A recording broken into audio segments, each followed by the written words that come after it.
Welcome to a new episode of Scientific Smart Coaching covering conceptual notes for pharmacy students.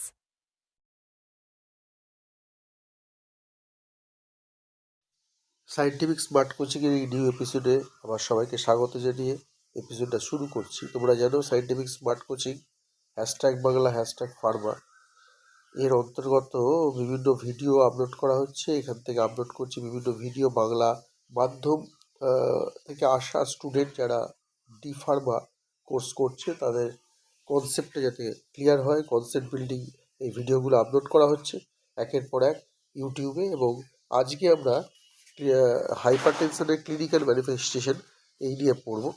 Clinical manifestation O hypertension এটা ফার্মাকোথেরাপিটিক্সে তোমরা পাবে D Pharma second ইয়ারের ব্যাচে যারা আসো তাদের বোঝবার জন্য এই তোমাদের এই ভিডিওটা আমরা করেছি। আশা করছি তোমাদের ভালো লাগবে, তোমরা বুঝতে পারবে কনসেপ্ট। চলো এগোনো যাক। কারণ হাইপারটেনশন দেখেছো, যখন ব্লাড প্রেশার একটা নির্দিষ্ট রেঞ্জের বেশি হয় তখন তাকে বলছে হাইপারটেনশন বা এইচটি। এখন হাইপারটেনশন দু ধরনের হয় ক্লিনিক্যাল ম্যানিফেস্টেশনের দিক দিয়ে দেখতে গেলে, প্রাইমারি হাইপারটেনশন এবং সেকেন্ডারি হাইপারটেনশন। প্রাইমারি হাইপারটেনশন এটা খুব একটা জটিল নয়, অর্থাৎ আনকমপ্লিকেটেড এবং অ্যাসিমটোমেটিক, অর্থাৎ বারবার ফিরে আসে না প্রাইমারি হাইপারটেনশন। এখন প্রাথমিক পর্যায়ে হাইপারটেনশন একটু ব্লাড প্রেশার বেড়ে যাচ্ছে তখন এইটা হয়। সেকেন্ডারি হাইপারটেনশন বেশ কিছু কমপ্লিকেশন তোমরা দেখবে, সেইগুলো চলো আলোচনা করা যায়। প্রথমত সেকেন্ডারি হাইপারটেনশন, যেটা অনেক দিন ধরে হাইপারটেনশন হয়, মানে অনেক প্রমিনেন্ট হিসেবে হয়। এর যে কমপ্লিকেশনগুলো হয়, যেমন হেডেক অর্থাৎ মাথা যন্ত্রণা করবে, সোয়েটিং অর্থাৎ প্রচুর ঘাম হবে, ট্যাচাইকার্ডিয়া। এই ট্যাচাইকার্ডিয়া জিনিসটা কি তোমাদের বুঝতে হবে। এটা হলো এমন এক অবস্থা যেখানে একজন অ্যাডাল্ট মানুষ, প্রাপ্তবয়স্ক মানুষ, তার হৃদস্পন্দন স্বাভাবিকের থেকে বেশি। হৃদস্পন্দন তোমরা জানো হার্ট অর্থাৎ হৃৎপিণ্ড পর্যায়ক্রমে সংকুচিত হয়, প্রসারিত হয়, তার মাধ্যমে রক্ত সারা দেহে প্রবাহিত হয় এবং প্রতি মিনিটে যদি 100 বারের বেশি হয় তখন বলা হয় এটা ম্যাক্স হেলথ কেয়ার। এটি সাধারণত বিশ্রামের সময় বা খুব দ্রুত হার্টবিট বা বুক ধরপড়ানি হিসেবে অনুভূত হয়, যা গুরুতর স্বাস্থ্য সমস্যা বা কার্ডিয়াক আর্থীয় বিয়ার লক্ষণ হতে পারে। তাহলে ট্যাকাইকার্ডিয়ার যে সংখ্যা তাহলে কী বলবে, যে হৃদস্পন্দন যদি 100 বারের বেশি হয় অর্থাৎ 100 BPM প্লাস যদি হয় তখন তাকে বলছে ট্যাকাইকার্ডিয়া। এর লক্ষণটা কি না, বুক ধরফর করবে, মাথা ঘুরবে, দুর্বলতা, শ্বাসকষ্ট, অজ্ঞান হয়ে যায়।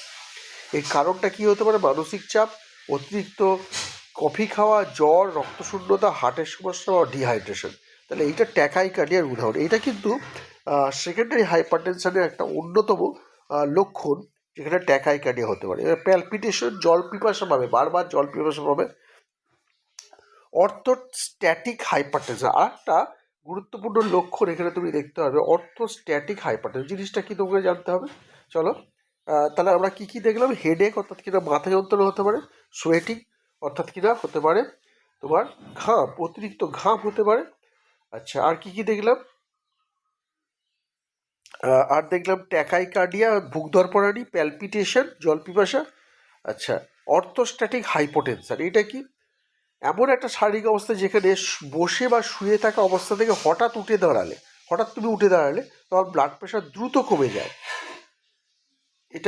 এটাকে অবস্থানগত বা ভঙ্গিগত রক্তচাপ বলে। এর ফলে কি হতে পারে, মাথা ঘোরা, ঝিমঝিম করা, দৃষ্টি ঝাপসা হয়ে যাওয়া, এমনকি অজ্ঞান হয়ে যেতে পারে। তাহলে এটাও একটা খুবই গুরুত্বপূর্ণ শারীরিক দুর্বলতা বা শারীরিক অসুস্থতা তুমি যাই বলো না কারণ, এটাও কিন্তু সেকেন্ডারি হাইপারটেনশনের অন্যতম এফেক্ট বা অন্যতম ফলাফল বলতে পারো। আচ্ছা, আর একটা কি, অ্যালডোস্টেরয়েডিজম, হাইপোক্যালিনেমিক সিমটম। এইগুলো যদি থাকে তখন মাসেল ক্র্যাম্প অর্থাৎ কিনা তোমার পেশির ভেতরে ক্র্যাম্প ধরতে পারে, উইকনেস, মাসেলের ভেতরে তোমার দুর্বলতা দেখা যেতে পারে। পেশেন্ট উইথ কুসিং সিনড্রোম, যাদের হাইপারটেনশন আছে তাদের যদি কুসিং সিনড্রোম থাকে তাদের ওয়েট গেইন অর্থাৎ কিনা ওজন বেড়ে যাবে, পলিউরিয়া, ইডিমা, মেনস্ট্রুয়াল ইরেগুলারিটিস অর্থাৎ মেনস্ট্রুয়াল সাইকেলে ইরেগুলারিটি হবে, রিকারেন্ট অ্যাকনি, তোমার ব্রোনো বারবার আসবে, মাস্কুলার উইকনেস যেটা আগেও বলা হয়েছে।